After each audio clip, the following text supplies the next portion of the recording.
E aí, pessoal, sejam todos muito bem-vindos ao nosso aprendizado de hoje. Meu nome é Charles Ferreira e o nosso tema é iluminação cênica.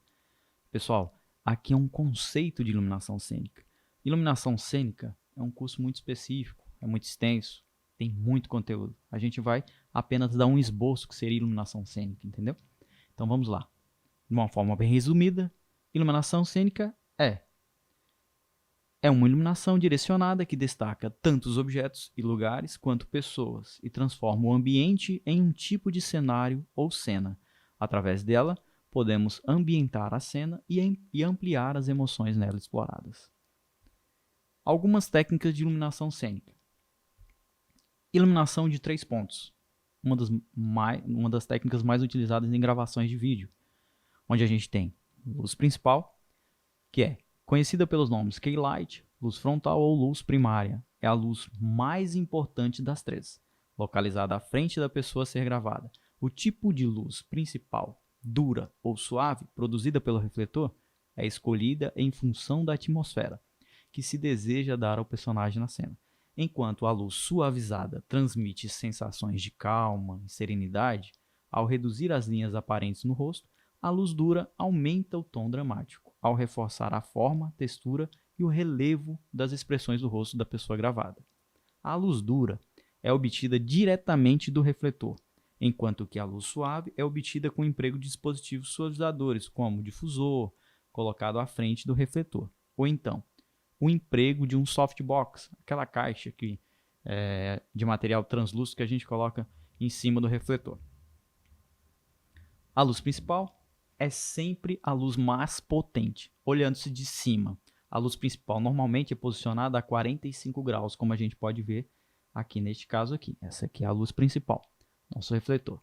Ou à esquerda ou à direita, depende do posicionamento da câmera. Ou à esquerda ou à direita da câmera, em relação ao ângulo formado pela linha imaginária que liga a pessoa à câmera. E os braços da mesma abertos e estendidos para os lados. No caso aqui a gente tem uma iluminação de 3 pontos. A gente tem uma representatividade aqui onde a pessoa está em pé aqui no centro, com os braços abertos. A nossa câmera está de modo frontal e a nossa luz está a 45 graus desta formação da câmera aqui.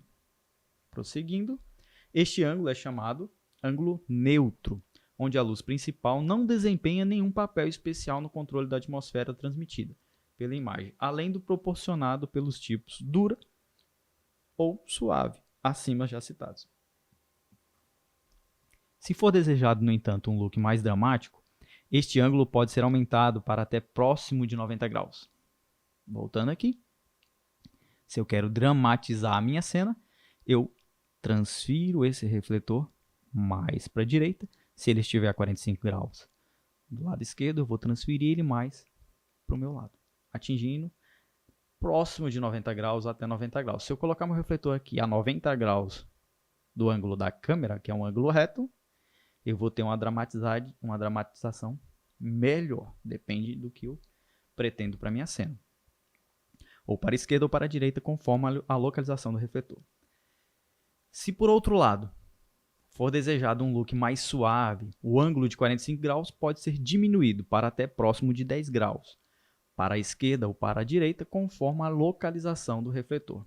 Voltando aqui, se eu trouxer esse meu refletor de luz principal mais próximo da câmera, eu vou ter uma luz mais dura, mais chapada, com menos traços no rosto, menos sombra de formação. Prosseguindo, altura. A altura desse meu refletor a gente viu, olhando de cima para baixo a gente tinha visto um ângulo de 45 graus, agora olhando de uma forma lateral, a altura que a luz deve ser posicionada também é importante. Olhando-se a câmera de lado, a luz principal deve estar formada um ângulo de 45 graus em relação à câmera e o rosto da pessoa. Isto é para a minha luz principal. Este posicionamento elevado cria algumas sombras no rosto da pessoa, gerando com isso uma sensação de volume. A luz deve ser sempre direcionada para o rosto da pessoa e o ângulo de 45 graus tem a finalidade de evitar o ofuscamento de seus olhos, que ocorreria se o ângulo fosse menor, e ao mesmo tempo, sombras escuras debaixo dos mesmos que apareceriam se o ângulo fosse maior. Ou seja, se eu elevar esse refletor mais para cima, eu vou ter mais sombras nas partes inferiores do rosto. No caso, se eu levar esse refletor mais próximo, acima de 45 graus, eu vou ter uma sombra, uma pequena sombra embaixo ali do meu nariz, no caso seria na pupila, abaixo da linha dos olhos, eu vou obter mais sombra.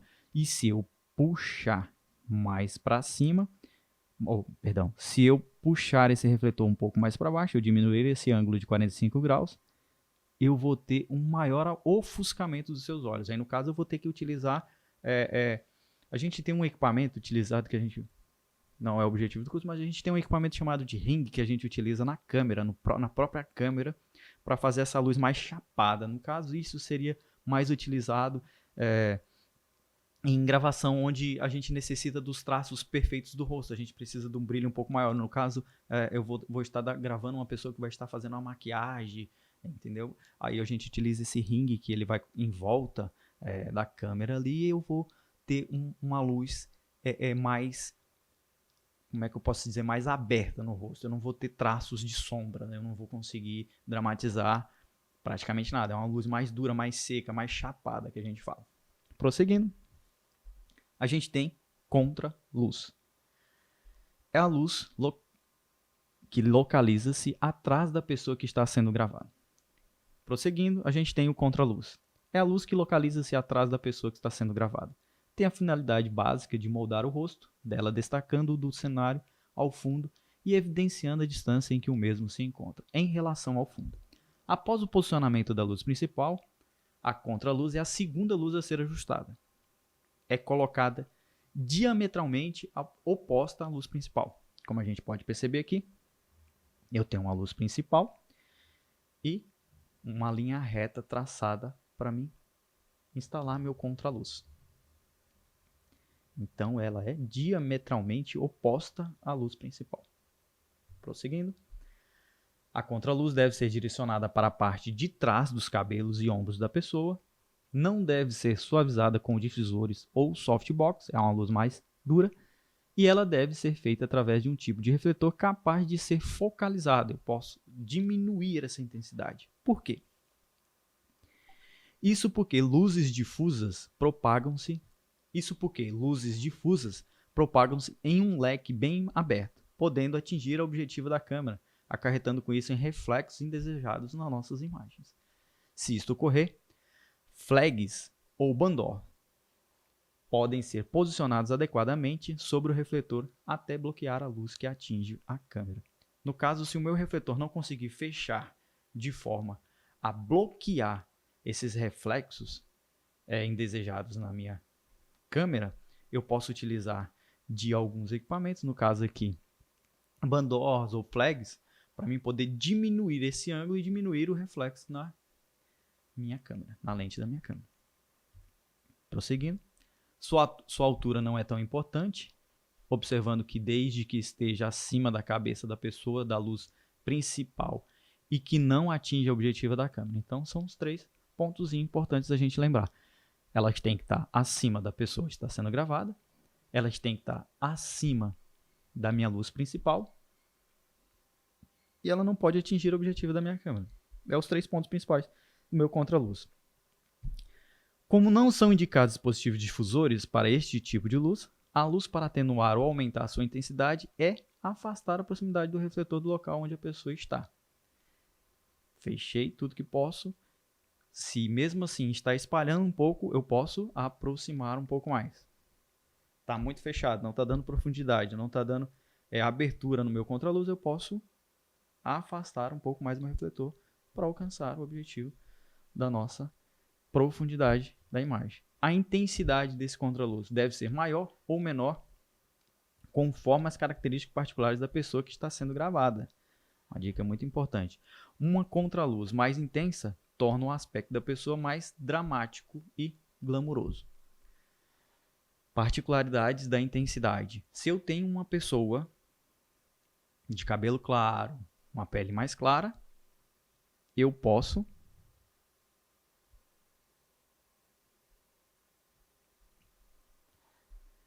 Perdão.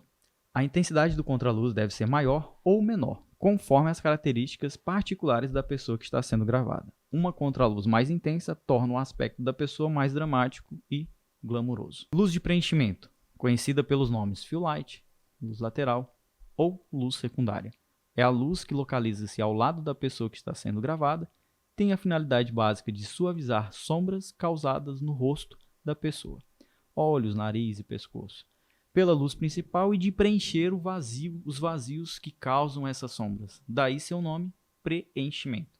Para obter esse efeito, a luz de preenchimento é normalmente mais extensa, suave e difusa que a luz principal. Sua intensidade deve ser menor do que a intensidade da luz principal.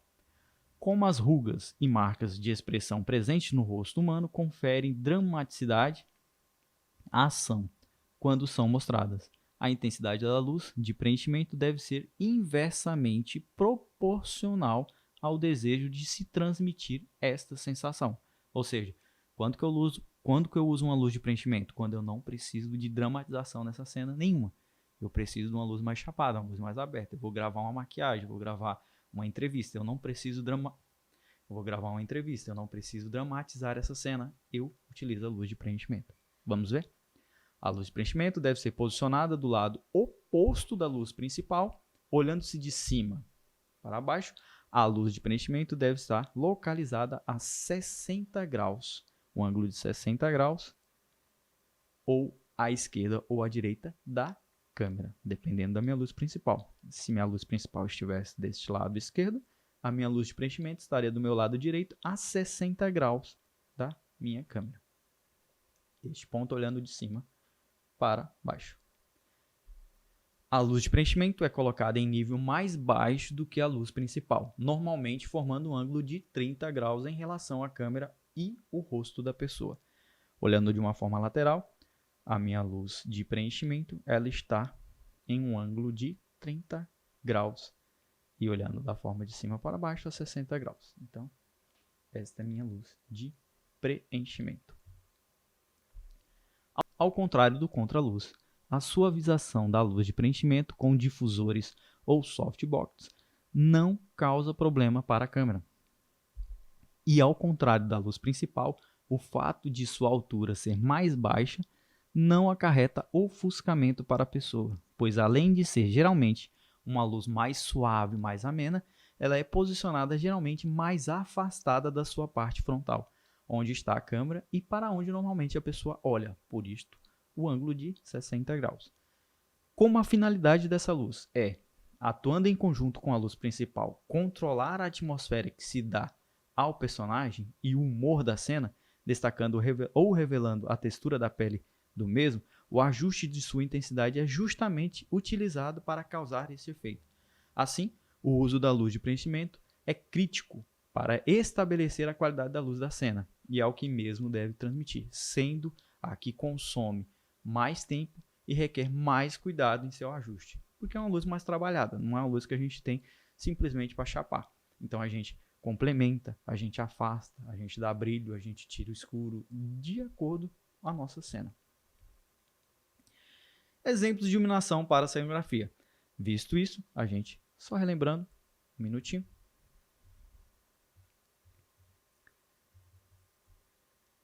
Relembrando o que a gente viu até aqui, vamos lá. A gente tem luz de preenchimento, contraluz e luz principal. Este é a iluminação nossa de 3 pontos, para a gente obter uma imagem de vídeo com qualidade. Para a gente obter uma luz de vídeo de uma imagem, para a gente obter uma imagem de qualidade em nosso vídeo, se a gente seguir esses 3 pontos, essas 3 dicas, a gente já tem uma grande... Se a gente seguir essas nossas 3 dicas de iluminação e imagem, a gente consegue obter uma melhora significativa na nossa imagem apresentada no vídeo. Prosseguindo. Exemplos de iluminação para cenografia. Eu vou citar alguns exemplos aqui para a gente em alguns trechos de filmes. Uma luz inferior. A gente pode utilizar como? A iluminação vinda de baixo é usada em filmes e imagens, no caso de terror. Ela cria uma aparência não natural e distorce até mesmo os rostos que estamos familiarizados. Exemplos de iluminação para a cenografia. Eu vou citar alguns exemplos de filmes mais utilizados. Luz inferior, uma luz mais dramática, uma luz mais de cena de terror. A iluminação vinda de baixo, ela é usada em filmes e imagens de terror. Ela cria uma aparência não natural, ela distorce até mesmo os rostos que estamos familiarizados. Para conseguir esse efeito, em sua cena tem uma única fonte de luz abaixo do sujeito. Lembre-se que é útil ter uma razão prática para esse tipo de iluminação, algo justificando, por assim dizer, né? Pode ser um fogo, um reflexo ou até mesmo uma lanterna. Eu vou citar um exemplo aqui. Aqui a gente tem uma foto. Esse filme aqui. Percebe-se vocês que a nossa iluminação, eu tenho uma iluminação de uma lumináriazinha na parede aqui, que ela não interfere tanto na cena, mas é para dar profundidade ao quadro. Mas a minha iluminação principal, ela está aqui, ó, no meu canto inferior esquerdo, onde eu tenho amplitude de cena. Você percebe como a sombra cresce, ou seja, a luz vem de baixo para cima, que essa é uma cena mais tensa. Isso aqui é uma cena do filme Exorcista, tá, gente? Só para vocês entenderem aqui uma cena de terror, uma forma de direcionamento de iluminação. Eu tenho uma outra forma aqui. Eu tenho uma luz contra com um vermelho bem saturado. Então, quando eu quero obter uma cena mais de terror, eu tenho que distorcer o que é natural. Comumente eu não iria utilizar uma iluminação, um vermelho tão saturado assim. Mas eu quero dar mais, como é que eu posso informar para vocês? Eu quero dar algo mais de suspense, algo mais aterrorizante. Eu tenho que distorcer o que é real, o que é comum. O que é comum não me assusta, o que é incomum me assusta. Então, por isso que eu tenho um vermelho saturado. Eu tenho uma profundidade vindo de uma luz que vem superior. Se vocês verem, o chapéu dele está um pouquinho, né? Então eu tenho uma luz de contra, acima de 45 graus, com um vermelho saturado. Isso me deu uma distorção do que é real. No caso aqui, a gente também tem uma cena do Homem de Ferro, da mesma forma, só que do lado esquerdo. A um ângulo de 45 graus, a gente tem mais chapado.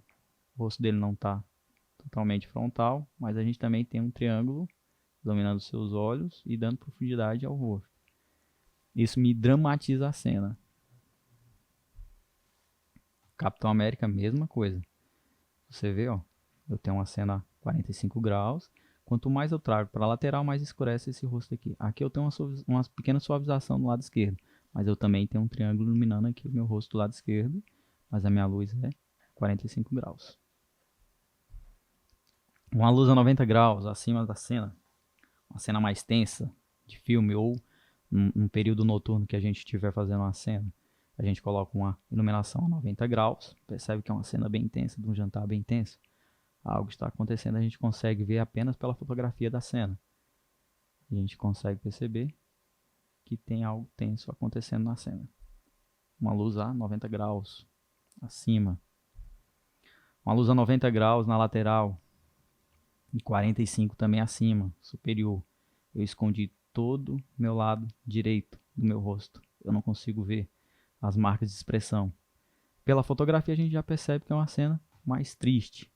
Quanto mais eu puxo aquela técnicazinha dos 3 pontos, quanto mais eu puxo meu refletor principal a um ângulo próximo de 90 graus, eu dramatizo mais a minha cena. Essa é uma pequena referência das técnicas dos 3 pontos que a gente pegou pela biblioteca. E é isso, pessoal. Por enquanto, essa aula é isso. Qualquer dúvida a gente vai estar à disposição para as próximas aulas. Valeu, pessoal. Até mais.